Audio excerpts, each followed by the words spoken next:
감사드립니다. 오늘 성경 본문은 창세기 29장 21절에서부터 30절까지의 말씀이고 요절은 25절입니다. 야곱이 아침에 보니 레아라. 라반에게 이르되 외삼촌이 어찌하여 내게 이같이 행하셨나이까? 내가 라헬을 위하여 외삼촌을 섬기지 아니하였나이까? 외삼촌이 나를 속이심은 어찌 됨이니까? 아멘. 오늘 본문 25절에 라헬을 위하여라고 합니다. 그래서 이 시간에는 라헬을 위하여에 대해서 말씀하려고 합니다. 그러면 라헬을 위하여라고 하는 말이 무엇을 말하는 것일까요?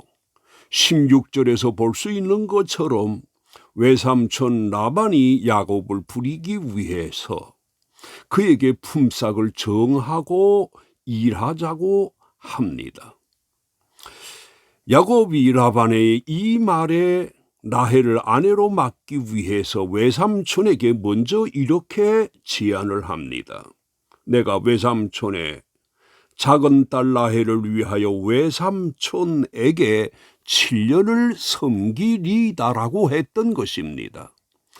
따라서 라헬을 위하여라고 하는 말은 야곱이 자기가 목적한 바를 위해서라는 뜻입니다. 자신이 사랑하고 있는 라헬을 아내로 얻기 위해서라는 것입니다. 이처럼 야곱은 자신이 목적한 바에 대해서는 그 무엇도 마다치 않았다는 것을 알 수 있습니다. 그러나 우리 그리스도인들은 내가 목적한 바를 위해서 수고하고 노력하는 것보다 주께서 무엇을 원하시는지를 알고 그것을 목적 삼고 노력하고 수고를 해야 할 것입니다. 결혼도 그렇고 사업하는 것도 그렇고 그 어떤 비전도 마찬가지입니다. 그런데 야곱이 18절에서 내가 외삼촌의 작은 딸 라헬을 위하여 외삼촌에게 7년을 섬기리다 라고 했고 7년이 찾아 이것에 대해서 야곱이 21절에서 무엇이라고 합니까? 내 기한이 찼으니 내 아내를 내게 주소서 내가 그에게로 들어가겠나이다라고 라헬과 결혼하겠다고 합니다.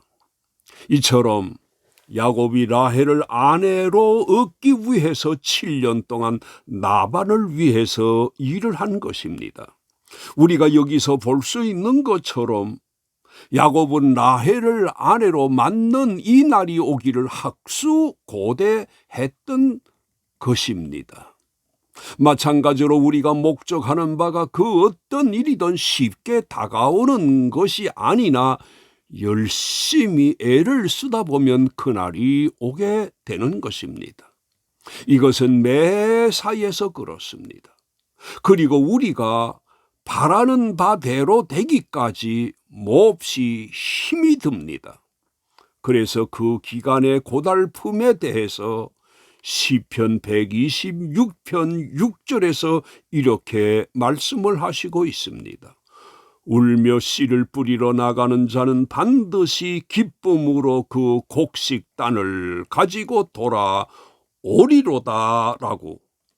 농사는 농부가 곡식을 거두기까지 많은 수고를 해야 하는 것입니다. 이처럼 야곱도 자기가 사랑하는 라헬을 아내로 얻고자 7년 동안 애를 썼던 것입니다. 어찌됐든 우리가 바라는 바를 얻는다는 것이 쉬운 것이 아닙니다. 그래서 인내하고 참아야 하고 성실해야 합니다.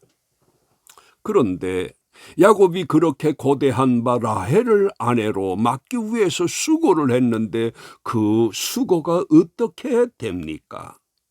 22절에 보면 라반이 야곱의 말을 듣고 그곳 사람을 모아 다 모아가지고 혼인잔치를 합니다. 그리고는 23절에서 볼 수 있는 것처럼 혼인잔치를 한 그날 저녁에 야곱이 바라던 라헬을 야곱에게 준 것이 아니라 그 딸 레아를 야곱에게로 데려가매 야곱이 그에게 들어가니라고 합니다. 그리고 25절에 야곱이 아침에 보니 레아라고 합니다. 우리가 여기서 볼 수 있는 것처럼 그 당시에는 신부가 몸 전체를 베일로 가리웠던 것입니다. 그리고 어두운 밤이었고 또 레아도 야곱을 좋아했기 때문에 그도 라헬처럼 행동을 했던 것도 분명합니다.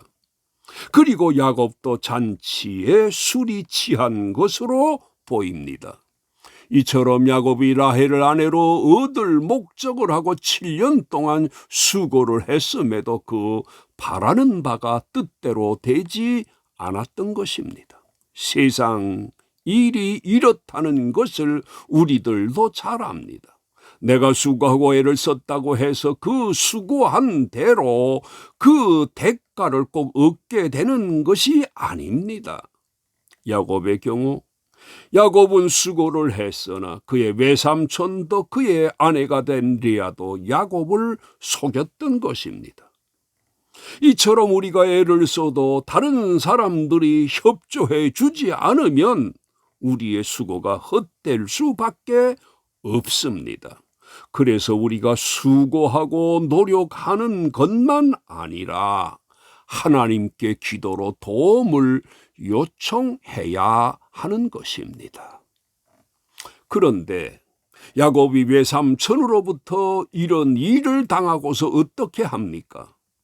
25절에서 볼 수 있는 것처럼 외삼촌이 어찌하여 내게 이같이 행하셨나이까? 내가 라헬을 위하여 외삼촌을 섬기지 아니하였나이까? 외삼촌이 나를 속이심은 어찌 됨이니까? 라고 따집니다. 그러나 소용이 없는 일이었는데 어찌됐든 야곱이 외삼촌 라반에게 항의를 한 것은 그가 레아를 버리겠다는 것은 아니었습니다. 왜냐하면 18절에서 볼 수 있는 것처럼 야곱이 레아를 미워하거나 싫어한 것은 아니었습니다. 라헬을 더 사랑한 것이었습니다. 우리가 이런 사실에서도 볼 수 있는 것처럼 사람이 정신을 차려도 속을 수 있다는 것을 알고 더 정신을 차리고 살아야 합니다.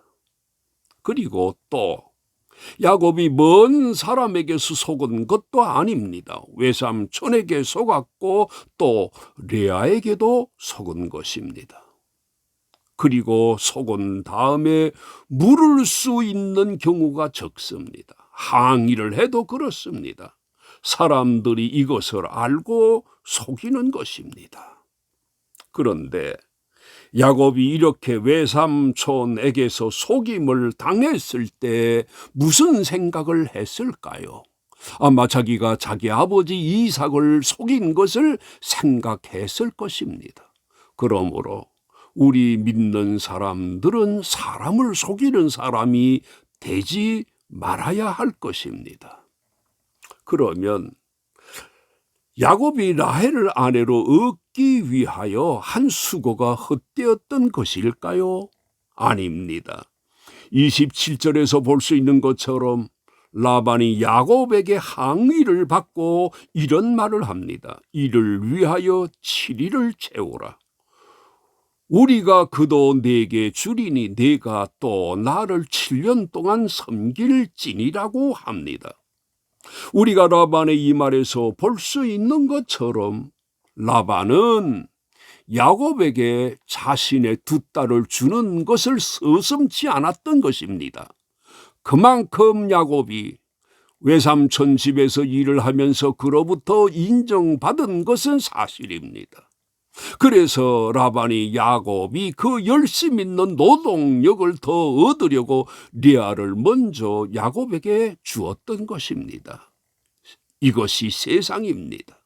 세상은 쓸모 있고 계산이 맞다고 여기면 어떤 방법으로든지 그를 붙잡습니다.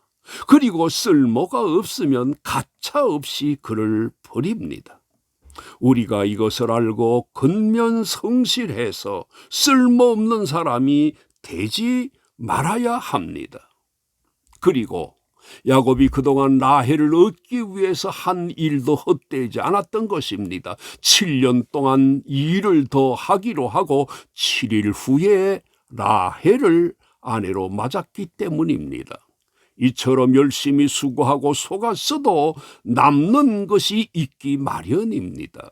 그러므로 신앙적으로 열심히 살아야 합니다. 그것이 결국 내게 득이 되기 때문입니다.